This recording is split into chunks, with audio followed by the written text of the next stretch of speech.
सोचिए अगर एक विशाल और खूबसूरत धरती का टुकड़ा हो, जहां कोई सेना नहीं, सिर्फ लोग, घर, संस्कृति और फिर एक देश उसे अपना कहना चाहता हो। क्या आप सुनना चाहेंगे कि क्यों पूरी दुनिया की नजरें ग्रीनलैंड पर हैं? अगर हाँ, तो इस कहानी को अंत तक जरूर देखें। ग्रीनलैंड, दुनिया का सबसे बड़ा द्वीप, 80% बर्फ से ढका, जिसका शासन डेनमार्क के पास है। लेकिन यहाँ की जनता खुद निर्णय लेना चाहती है। यहाँ कोई सेना नहीं, सुरक्षा की जिम्मेदारी नेटो और डेनमार्क की है। अब आते हैं अमेरिका के डोनाल्ड ट्रंप पर, जिन्होंने कहा, अगर हम ग्रीनलैंड नहीं लेते, तो कोई और ले लेगा, रूस या चीन। उनका कहना है कि यह एक राष्ट्रीय सुरक्षा मुद्दा है, इसलिए वो हर विकल्प देख रहे हैं, बातचीत भी और दबाव भी। लेकिन डेनमार्क कहता है, हमारी जमीन दबाव में नहीं जाएगी। और ग्रीनलैंड के लोग कहते हैं, हम ग्रीनलैंडर हैं, हमें खुद चुनने का अधिकार चाहिए। यानी यह सिर्फ जमीन की बात नहीं, यह न्याय और अधिकार की बात है। तो ये सब क्यों? आर्कटिक में बर्फ पिघल रही है, नए मार्ग खुल रहे हैं, खनिज और ऊर्जा संसाधन सामने आ रहे हैं।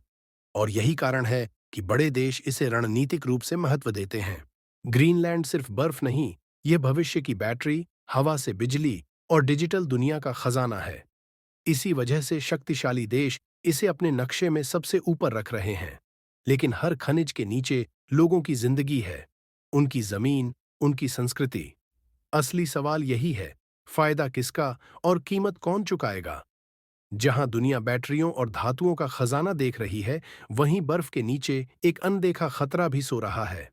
एक्स, जो अगर जागा तो उसकी कीमत सिर्फ ग्रीनलैंड नहीं, पूरी मानवता चुकाएगी। फिर ट्रंप डेनमार्क ग्रीनलैंड वाले हिस्से से जोड़े। इसीलिए यह विवाद सिर्फ जमीन या सुरक्षा का नहीं, यह विज्ञान, पर्यावरण और इंसानी भविष्य का भी सवाल है। हम एक ऐसी दुनिया में जीते हैं जहां हर नई खोज उम्मीद भी लाती है और जिम्मेदारी भी।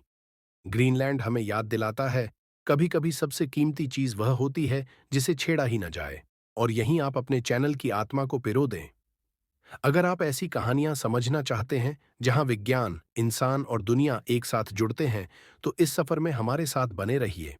अगर कोई जबरदस्ती या दबाव इस्तेमाल करे, देशों के बीच अविश्वास बढ़ेगा, छोटे समुदायों के अधिकार कमजोर होंगे और दुनिया की सुरक्षा ढांचा कमजोर पड़ सकता है।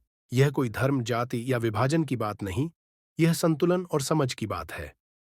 जब हम सुनते हैं कि एक टुकड़ा जमीन किसी का होना चाहिए, तो हमें याद रखना चाहिए, वहां लोग रहते हैं, परिवार हैं, सपने हैं, संस्कृति है। और यही मानवता है जो सबसे ज्यादा मायने रखती है।